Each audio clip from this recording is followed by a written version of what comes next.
So I was finally able to check out the ladies' first rap documentary on Netflix. It was 4 parts.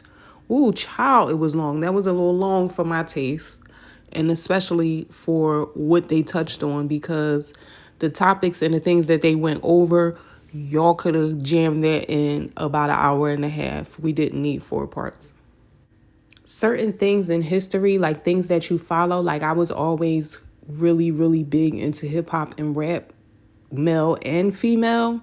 So certain things that I watched play out on my journey of listening to female rappers, there were so many things that were left out, and things and people who are actually iconic that they constantly overlook and disregard.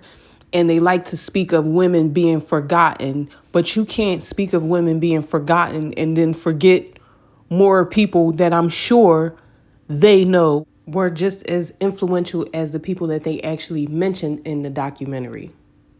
Now, of course, it starts off with the pioneers, the Queen Latifahs, the Roxanne Shantes, which, we love them. We love all the old school artists. I love Queen Latifah, how she took her rap career and turned it into so many other things to the point that, rap became like secondary for her almost immediately after, she got big in the industry.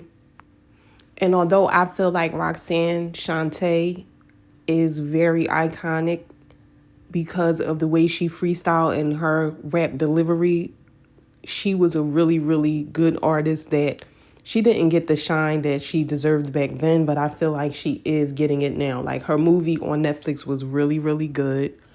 And she has a great story, and she's really into helping the community and helping women and stuff like that. So we love to see that type of stuff on any given day. You had MC Light, which she elaborated on quite a bit of her career in the beginning. And MC Light is iconic for her voice. Like, MC Light had one of the greatest female rapping voices that I've heard. Like, she is the voice. Like, she has a voiceover job, for crying out loud. She has a really great speaking voice as well. So we love that for MC Light, and we love to see the girls still around making their money when they came out years ago. They did a great segment on Yoyo, which Yoyo definitely was it when she was out. Like, she was amongst the guys, and she had a great rapping voice as well. And we still see our girl Yoyo out here making her coins today. She be on Love and Hip Hop, and she be around with the little young girls here and there. The I Wanna Be Down remix that featured Yo-Yo, MC Light, and Queen Latifah, that is like one of the greatest female collaborations in rap. I don't know if y'all know that, but go back and listen to it. Not only did they speak on the artists, they also spoke on contributions made by women behind the scenes. Like, do y'all remember Dee Barnes' show? She was the video jockey, and she would have like all the black rappers and artists on her show. And she was most known for being one of the females that Dr. Dre kicked off in her ass, and nobody did anything about it. They elaborated on that story a bit, which I feel like I hear this story come up quite a bit with Dr. Dre. But if one thing Dr. Dre did let us know through his music is that he will slap a bitch. Now, I remember that from the early 90s. Because Dr. Dre done told y'all, and if you bitches talking shit, I had to put the smack down. He done told y'all he will smack y'all. So I don't know if y'all thought he was playing, but clearly his track record shows that he was not.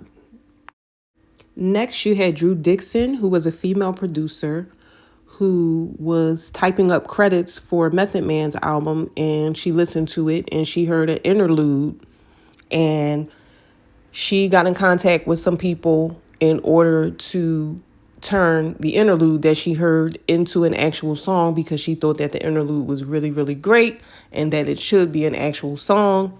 That interlude turned out to be All I Need Mary J. Blige, and Method Man.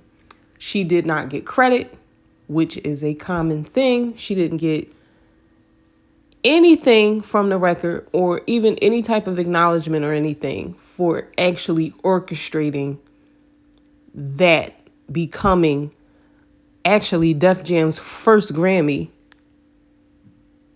which granted, that is messed up. But when are we going to accept the fact that stealing is a part of the game and the fact that not getting credit when you're due credit is a part of the game? Like, it happens to a lot of people. It happens to the best of us. And if you're going to be successful at something, it's a really strong possibility that some of the things that you create may just not end up being a notch under your belt. It just may not go under your name. And that's fine, because I feel like that's a sign for you to keep moving forward. And eventually that thing that's supposed to stick to you, it will. Or when you put something out, that doesn't mean that you're going to reap from it as soon as you put it out. You could put something out and see a return from it 20 years later. That's just like investing in the stock market. During episodes 3 and 4, like I said, I feel like they could have wrapped this up in an hour and 20 minutes, but it started getting a little rumbly towards 3 and 4 because they were talking about all types of things that really had nothing to do with rap, which I feel like they could have took that time to elaborate on more female artists that they did not talk about that were actually iconic in getting the music business to where it is today. Like, I'm so sorry. I did not want to hear about the Megan and Tory shooting on a female rap documentary, nor did I want to hear about Da Brat coming out of the closet or Queen Latifah revealing her partner, because at the end of the day, who couldn't look at these people and tell what they are, what they like, or what they want? Like, they wore it, you know what I'm saying? Or carried it with them. So it's like, who needed them to actually come out and say this? Who actually cared? Not me. Get up there, get up on stage, do your job, and then get off. Whatever you do after the lights shut off, that ain't got nothing to do with me. I don't want to hear about that. I don't care about your marriage. I wouldn't care if you was married to a man or a woman. I don't care. That has nothing to do with me. We have to stop with adding all of this personal life stuff into art and into things that it doesn't, I don't feel like they should be in the same arena, and they just keep ending up together. It's like, do a social justice program, do a coming out of the closet program. Why are we talking about this on a rap documentary? That part was an absolute, I'm taking no on that. Like, it's always going to be a no for me. Then, we always have to sum it up with mental health issues. I'm suffering from mental health. My mental health is messing up because of this job that I picked out and I don't know what to do. Girl, I don't want to hear that. I'm so sorry.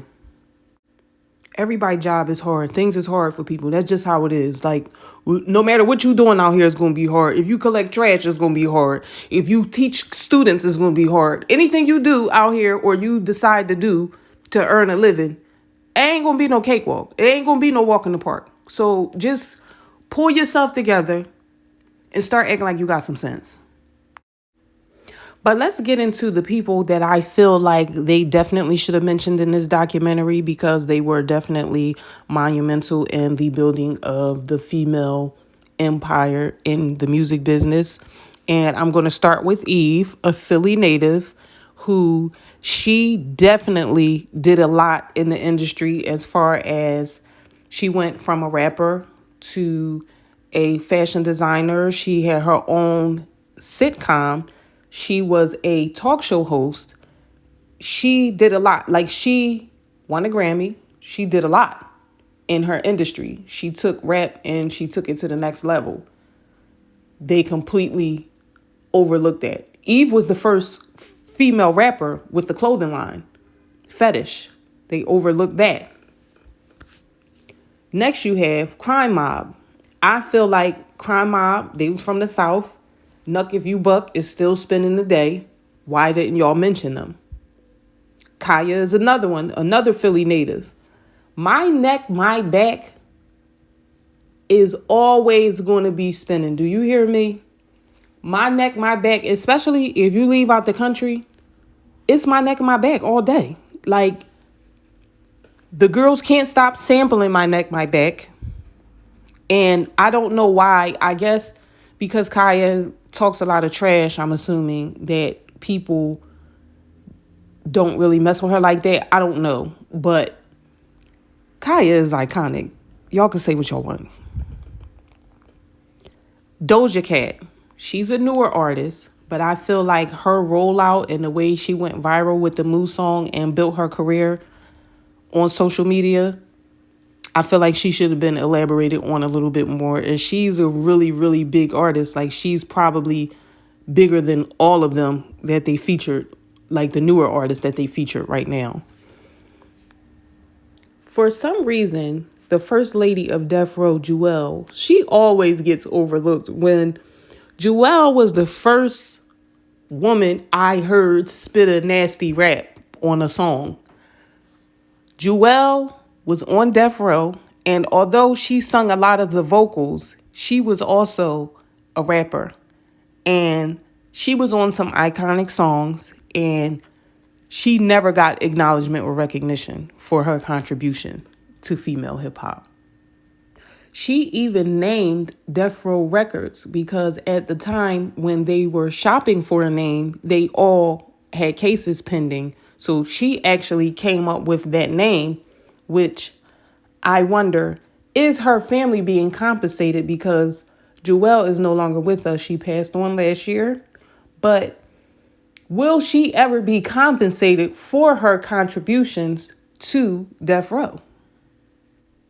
Gotta give an honorable mention to LaShawn, which a lot of people may not know who she is, but she was the female featured on LL's hit record, Doing It. And she deserves to be mentioned because, again, the things that she was rapping about at the time, it was kind of taboo. It was kind of like, that was one of the songs that were a little bit more mainstream, but it had, freaky lyrics to it. Lady of Rage definitely gets a mention because Lady of Rage was somebody who acknowledged Black women's hair in rap music and women being tough and rough and wild and crazy and actually liking it and accepting the fact that it's okay. It's okay to be different. It's okay to be natural. It's okay not to be extremely girly. In my opinion, she was way more important in the music industry as far as females is concerned than Monie Love, to me personally. Monie Love kind of was just thrown in the mix and cool by association because she rolled with Queen Latifah and, her whole movement. So she kind of was like in the shadows of Queen Latifah, to me. I don't feel like she did anything groundbreaking, but she cool though. Now, I could go on and on for days about this, but y'all tell me what y'all think. Did y'all watch the documentary? What did y'all think of it? What could have been better? Who do you think should have been mentioned? If you made it to the end, come again. Thank you for watching.